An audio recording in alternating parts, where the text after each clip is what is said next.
again, man, when they thought it was finna end. Thank y'all for riding with me. Where? You know you forever locked in with your boy, Stories with V. At this time, family, y'all know what I need y'all to do for us. Like, share, comment, and I repeat, smash that subscribe button, y'all. We on that road to 100K. If you're new to the platform, welcome. Sit back, relax. I got some heat coming y'all way. Hey, V-Mob, let's go. What's up, Mob? Kicking it off from the top, man. Story number one. In this story right here, man, these are three of the most treacherous, conniving backdoors that I seen, man, that, didn't end well. So, boom, kicking it off from the top, story number one. We got these two group of brothers now. One of the dudes, I known him damn near my whole life, for real. Good dude, come from a good background. And, him and his brother was pretty cool, pretty close. But I'm going to break it down to y'all like this. The brother that I know, he a laid-back, cool dude, for real. He not really more so on the thug, wilding out type of time. But his little brother, he more so in the field already. Now, mind you, I just told y'all that's his little brother. So now, mind you, he going harder than the big brother. So now, long story short, they get a little bit older in age. So now, during this time, crazily, ironically, this how the situation happened. We chilling around our way now. I got two homeboys. One of my homeboys got a girlfriend. She get a job working for BG&E. So now, when she get this job, she come around the way. She trying to get us to sign up for the little electric light bulb thing. Whole time, one of my homeboys, he with it because his girl talked him into it. So he signs up for it. Now, my other homeboy, he got a broad that he dealing with at the time as well. He tell her out the break, no, we ain't signing up for that. We really don't even want to get caught up in that shit. Whole time, my homeboy who do sign it, fast forward about 2 weeks later, the homeboy who told his girl not to sign up for it, she ends up paying him no mind because she wanted to support the homegirl. So once we left back and went outside, she ended up signing off on the little paperwork shit anyway. So now 2 weeks later, she get the light bulbs, but my other homeboy who initially was signing off, him and his girl, they don't got nothing. And somehow, some way, their building raised up. So he looking at it like, man, what the fuck, you hacked my account or some shit like that? Why my bill so all of a sudden so higher? And I still ain't get my light bulbs. Plus you told me that once I signed the paper, my bill was going to get cut in half. So now he going off more so about that. So now,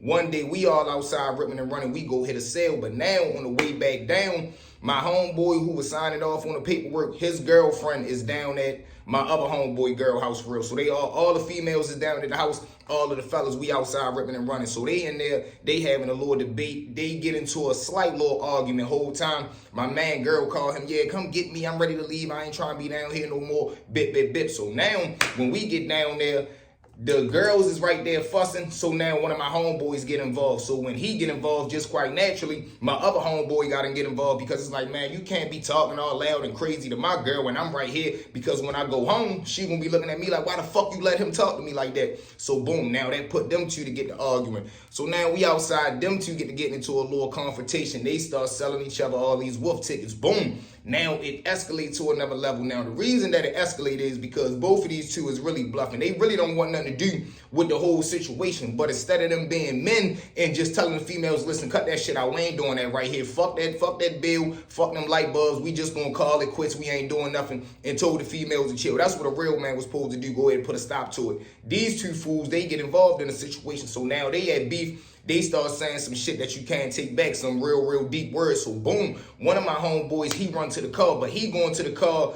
just pump faking. He just ready to pull off. But my other homeboy take it like, man, what the fuck you going to the car to grab a joint? So he hurry up, he break off to like, it's like a little hill sitting right there. He run to the hill. It's a little boy out there. He got his scooter laid on the grass. My homeboy grabbed a scooter. He started running after my other homeboy. He cracks him in the head with the scooter. Boom! So now when he cracked him in the head, they turn around. They start squaring up with each other in the middle of the street. Bang, bang, bang, bang. They roll for a little second, probably like literally 35 seconds, but they more so bluffing. So now my homeboy who done got cracked in the head with the scooter, now he feeling embarrassed because his girl did just seen what happened. So he telling her, man, come on, come the fuck on. She hurry up getting the car, but now he hooping and hollering, yelling out, I'll be back, I'll be back. Now, if you come from the trenches or you come from any situation, you know what that means when somebody say they be back. That's equivalent to somebody saying, man, I'm ready to go grab that, you know what. So whole time they jump in the car, they S off. So now my homeboy who cracked him in the head, he could have just left the situation alone right there because He knows this individual. He know my other homeboy bluffing. He know he not going to go get no weapon. But him, he's so scared, he go take the situation to another level. He jump on the phone. He calls some dudes from a whole nother neighborhood that he rocked with the whole time. We mutual with him too. We all come from the same, we all damn near grew up together. But you know how it is. Like, these not your everyday homeboys. My everyday homeboys is the people that we rocking with right now that's into this situation. So boom, he jumped on the phone. He called them guys. He jumped in his car. Him and his girl, they pull off. So now he go back around there with them. When he get around there with them, you know how it is. He start to put 100 on 10. So he telling all these guys how the situation played out. Now, one of my homeboys who ran away with us, he got a little ass issue with one of the dudes from the other side of town that Shorty done went over there and telling them what's going on. So he put 100 on 10. Yeah, and yo said, fuck you. If he ever see you out here, you know what it is, man. You be bluffing. You ain't trying to get busy. This, that, and the third. Now, whole time, my homeboy never said none of this, but he telling them this so they can back his move for real, because he feel as though my other homeboy done went and grabbed the joint for him. So now they jump on the phone, they calling back to us bluffing. So now we on the phone having a talk off, selling wolf tickets through the phone. Well, pull up, pull up. So boom, it gets to the point where they say they ready to pull up. So now when it get like that, you got to take a situation like that serious, because if you don't, that'll be the day that somebody really do spin around there and they gonna put that belt to your ass. So boom, we start going to go get ourselves situated. Everybody start making their calls, ripping and running to the stash spots, going ahead getting situated. So now back to my homeboy who got the brother. He don't really got no joint, because like I told y'all, he didn't grow up in the street. He not really a street dude. He a hustler, but he not a street dude. Now let me break down the difference in that. You got people who live around the way and they might be good at hustling, but that don't mean they street individual. The street individual is the person that's going to rob, steal, do that other thing to, you know, anything and anybody. He going to get what he need by any means necessary. He going to play the curb. He going more so produce violence. A hustler, all they know is buy for $1 and sell for $2. So now he jump on the phone. Who do he call? Of course, his little brother, because the little brother known for getting busy. He called his little brother. Now, his little brother during this time, he was staying out in Virginia, but he ends up robbing somebody out in Virginia. He get booked. The family member tell him, come down here. So he comes back down into the city. So bro called his brother. He tell him the situation. Now, his little brother had just grabbed a fresh G-lock. So he like, man, shit, pull up on me, come grab me. Now, the brother is staying at his house. So he shoot to his house, grab his brother. Boom, we all in the car during this time. So when the little brother get in the car, he already know what the situation is. He got a situation on him. I got mine on me. My other homeboy got his on him. So it's 3 situations in the car. Y'all know what I'm talking about. Boom, so we spin back. So now, though none of us got masks on, so in my mind, I'm like, shit, be careful how you spin around this motherfucker, because if we spot him, we getting busy right there, and there's cameras all around this motherfucker, and we done just passed like 10 cameras. So boom, we driving back in the car. Long story short, we get around the way. When we get around the way, we pull in the alley. So when we pull in the alley, we driving down. All I see is 5 people running across. Like, we pulled into the alley where we supposed to be getting into this altercation that is in an apartment complex. So when we pull into the alley, I see like 5, 6 little dudes breaking across the grass. They running. I'm like, oh shit, that's them right there. So we jump out the car. When we all jump out the car, we break down the hill. When we break down the hill, all you can hear is, you know, the situation start going on. Boom, boom, boom, boom, boom. So now we on the side of the building, you know, just out of reaction for real. Everybody else start up, and so boom, when we up, we start hitting back. Boom, boom, boom, boom, boom. So now it's going down right there in the middle of the apartment complex. So I got another homeboy. He right there. He let his whole situation off, but he take off running at he do. So like I told y'all, this is an apartment complex. So now after we let off, I'm running back to the car. I'm trying to get the fuck back behind the wheel so we can get up out of here. But now I see the driver, which is my homeboy, who didn't even have a situation on him, who called his little brother. He done already jumped in the car and he pulled off. So I'm like, man, what the fuck? So I go to take off running, but as I'm running through the apartments, I see the car been in the corner coming down the actual complex. But I can hear the sirens going off during this time. So when he get right there, I just hurry up and see the back door open. I dive in the car. Boom. I dive in the car. We keep running. Now, the homeboy who said he be right back, he ready to go grab the joint, he right there too. He right there. He let off a couple of little situations. But how this all transpired is the little dudes who he went across town to go get, they actually pulled up, and they pulled up in the midst of us driving to go grab his brother. So by the time when we pulled back in the alley and I seen the little dudes running across the complex, that was them. That was the opposition. And they was hitting at my homeboys who was already right there in the apartment complex waiting for us to get back. So now when we get there, we really had the ups on them because they more so worried about cutting at the targets that's already right there. They don't even know that we done just pulled up in the alley and came down running. So boom, we all like the situation up. They breaks back to their car. I didn't jump in the car with him. We pulls off. We gets up out of there. So boom.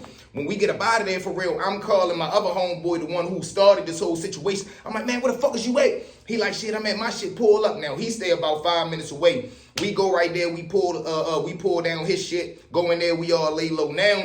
It's a little bluffing going on, but more so the situation died down. Y'all know what that means. So now, boom. Bouncing back to my homeboy and his little brother. Stay with me, y'all. So now, like I told you, he done came down from Virginia. He's staying at my homeboy house. So boom, they in there doing they 1-2. And like I told you, my homeboy who really not aggressive, he a hustler. So he probably got like $15,000 stashed in his safe and he got a diamond chain in there. Now, the little brother staying up there with him. He not a hustler, but he known for getting busy. Now, they on good terms. He didn't, my homeboy didn't even let his little brother live with him for probably like 2 months during this time. So now, after he done did this situation, I don't know if in his mind, was he looking for a reward or something like that. But to us, it was like, man, this your brother. Your brother called you to handle a situation. You came through. And my little man, he do everything in the world for his little brother. Like I said, he living with him rent free. He buy him clothes. He make sure he got grass. Anything he want to eat, he take care of. He give him little spending money. He well taken care of. So now my homeboy stay up late one night. He playing the game. He end up putting a blunder's eye in him. He nods off, go to sleep. Now he say he remember waking up around 2-3 in the morning and he could see like, he remember seeing his brother, closet in the safe, but he paid it no mind like he was dreaming. Whole time when he wake up in the morning, his little brother not there. So he going through the house calling him. He called his little brother. He not answering the phone. So he like, man, what the fuck? But he still don't think nothing of it. Later on that day, the connect called. Boom, boy, what's going on? I got a new load and you trying to get right? He like, hell yeah, because I'm down to my last pound. Whole time he count the money that he got on him. He like, shit, I got half a P left, so I need to hit the kitty real quick to put that little half a P money with the money that I got right here. And once I get tight, I'm gonna put that shit back. Goes in the closet to grab the safe. Whole time, shocking, surprise of a lifetime. Motherfucking safe gone. So he's sitting right there looking like, man, come the fuck on. Walks out the room, shut the door, shake yourself off just to make sure he ain't dreaming still. Walk back in the room, look in the closet, safe is fucking gone. So now, all the pieces starting to come back together. What the fuck? My safe gone. My little brother gone. He not answering the phone. Say less. So needless to say, yeah, his little brother robbed him for $20,000 and a diamond chain. So now we start looking on social media. His little brother actually had the audacity to be on IG posting pictures with the money. He went back up Virginia to mess with the little dudes that he was rocking with. Goes back up there. He taking pictures with the money, with the chain, trying to talk about. He more so try to make it seem like he robbed his own brother. So now we looking at it like, what, for real now? We ready to go up VA and set it off. But my homeboy like, no, fuck that shit. Let Karma get the best done. Whole time, 2 months later, he ends up getting booked for an attempt up there in VA. Gets sentenced to probably like 27 years. So he ended up getting his own Karma, man. But that was some backdoor conniving situation. Let's jump into story number 2. Now, story number 2, man, another wicked and wild situation. Now, this one here, we round the way cooling, right? So now we got a homeboy. He ripping and running. He part of the mud for real. He on count. But now this go to show you when motherfuckers get petty and they get real desperate. Anything is liable to happen. So boom, right? My little man down here, he ripping and running, he doing his 1-2. Whole time he got a cousin from out of town. His cousin come down from Ocean City. When his cousin come down here, he literally brings like 15 pounds of some do-right down there with him. So when he come down, the brothers that's on the block is looking at my homeboy like, man, fuck, yo, you really don't know, yo. I mean, yeah, that's your cousin, but he not like your everyday cousin, man. You might as well let us jack him. So he like, what? No, you not jacking my cousin. So when he say that, they more so like, man, what the fuck? All right, that's a bet. They shakes it off, trying to make it seem like they not gonna do nothing to the little dude. Whole time, what do? They put the back door down. They call some other little dudes that they rock with, tell them the situation. They start to put the Fox game down because the cousin is actually hanging on the block around where this whole thing is taking place. place at. So he only gonna be down there for about 4 or 5 days. Then he gotta get back on the road. He going back out Eastern Shore. So now my homeboys who trying to rob the other homeboy, they telling the little dudes who actually going jack. I'm like, look, man, shorty gonna be down here for 4 days. So the way that we gonna do it is I want y'all to catch him when he going back up top. Whole time the 4 days go by. Shorty, the cousin already get on the road. He probably, if he came down with like 15, he probably sold like 3 of them. So he going back up top with 12. Whole time he dips off. Now when he dap each other up, when the cousin and the homeboy dap each other up, they get up out of there. But the cousin gotta stop for gas. He stopped for gas. That's when he made a big mistake. The way that he's going back to go to where he going to, mind y'all, he riding dirty. So he trying to play as many back roads as possible before he get on the highway and do what he do. So whole time he jump on one of the back roads. My homeboy and them who got the other dudes that's jacking him, they pull the old okie doke, get behind him in traffic. They bump the back of his car. When they bump the back of his car, shorty trying to act like a gangster, or him being so green, not knowing what the situation is, he pull the car over, jump out. When he jump out to talk to the dudes that hit the back of his car, you already know what time it is. They up, man, bitch, don't move. Y'all know what time it is. They go in and put it on them. They jack them, grab the peas, whatever they need to do. They get up out of there. But before they leave, they flatten all 4 tires. So now they more so stuck in the back road. They get up out of there. Of course, after they get robbed, what do? He got to call his cousin on the block because he like, man, what the fuck, cousin? I need some help. I'm in the back road stranded, just got robbed, and I'm in your city. I don't know what the fuck to do. Whole time the cousin get the call, he right down the block like, what? What the fuck you mean you got robbed? Where? What happened? Did you see what they look like? He like, no, this, that, the third. But whole time, the homeboy who done set this whole situation up, he's standing right there on the block with him, so he already know in his head, man, shit done went good. He just waiting for his little mans and them to give him the call. That night, little homie and them call him. He go meet up with them, get everything bust down. He come back out on the block next day. Now, when he come back out on the block, where he fucked up is he wasn't a thinker. Just robbed this man cousin. Now all of a sudden you popping up on the block a day later or a day or 2 later with a whole new batch. Like you got some Zah, the exact Zah that my cousin just bought down here. Now mind you, you ain't had none of this grass a week ago, a month ago, a year ago. But now all of a sudden the night my cousin get robbed, 2-3 days later you pop up with all this new shit. All right, that's a bet. Whole time the cousin who got robbed, he started putting the plan together in his mind like, yeah, these niggas done robbed my cousin, say less. So what do? He calls some of his little homeboys that he know to rob the dudes that robbed his cousin. Now, mind you, all of us supposed to be homeboys. All of them is supposed to be cool. Whole time, a week later, the little dudes catch the drop on him, leaving a hookah club. And it's always going to catch you leaving that club, leaving that strip, somewhere where you...